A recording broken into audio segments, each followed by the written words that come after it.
Tonight's event, the Basement Revue, their big show of the year, it is a gathering of First Nations people and non-First Nations people gathered under the same cause, under the same banner. What we're hoping to accomplish is to draw some more attention to what I consider one of our deepest social crimes and problems in this country, and that's our thousands of missing and murdered Aboriginal women.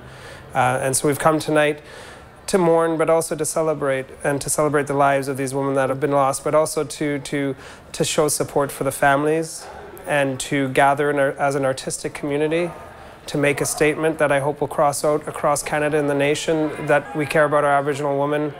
They are as important as any other population in this country, and so we've come together to lend our support in any way we can. I think there's truly a belief in this country among certain sick individuals that they can prey upon these women because nobody cares about these women, that these women are not worth as much. Aboriginal women in this country are 3 to 4 times higher the chances of them being assaulted or murdered, and that speaks definitely to a criminal problem, but it's deeper than that. It's a sociological problem that we have to contend with. We have to deal with our history in order to move forward properly. It's much easier to not address the problem. It's much easier to say it's simply a criminal problem. Let our Mounties take care of it. Let the RCMP deal with it. This is a criminal problem, not a sociological problem. That's the lowest common denominator, and it's easy, and it appeals to a lot of Canadians to hear that, because then Canadians don't have to say, well, wait a second, I'm not responsible for this. My history of my people is not responsible for what's happening now. It's much easier to look as a simple, this is the problem, this is how we fix it. And the way we fix it is by the RCMP getting involved and taking care of the criminal issues. I believe that the majority of Canadians do want an inquiry. There are those who say an inquiry is just a waste of time and a lot of attention spent to speaking and not action. But the thing is that speaking is action, that coming together and looking and addressing the root causes of why this is going on is necessary. This is what our country needs to face in the next 10 years. The suicide rates among Aboriginal youth in our country are astronomical. These are not because these people are flawed somehow. This is because a very flawed system tore them apart, tore apart whole nations of people for 150 years, and so we have to address this.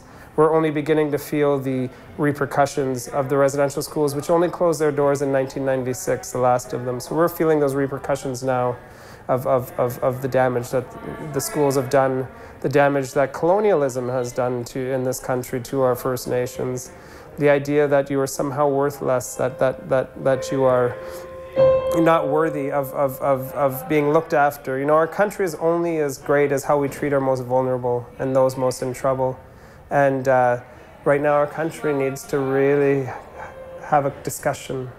And a discussion begins with an inquiry. A discussion begins with us gathering around the table, not fighting, gathering around the table and talking. And that's what an inquiry is about. And that's what's absolutely necessary in this country at this point in time. You know, this idea of cultural amnesia, we don't necessarily as humans want to face up to the horrors every day of what others must face. We only have a certain amount of, you know, it gets up to here and we can't take it anymore. You know, this idea that we can put blinders on and say it's not happening to me, therefore it's okay, is a survival instinct. You don't want to have to face or believe that your country isn't anything but a positive and strong and good place. But there's an illness in our country that I think we all as Canadians, us healthy Canadians, we healthy Canadians need to address and begin to talk about and begin to figure out why is this going on and how do we stop this immediately. I have 7 older sisters, you know, so I was raised by 8 very strong women, and so the understanding and idea that the woman is the life maker, the woman is the teacher, the woman is the one who shows us what's right in the world, I think is absolutely the most important lesson that I've ever learned, you know. And so when we treat our women as throwaway material, as things that can just be thrown away and not cared about, you know, what are we saying about our culture?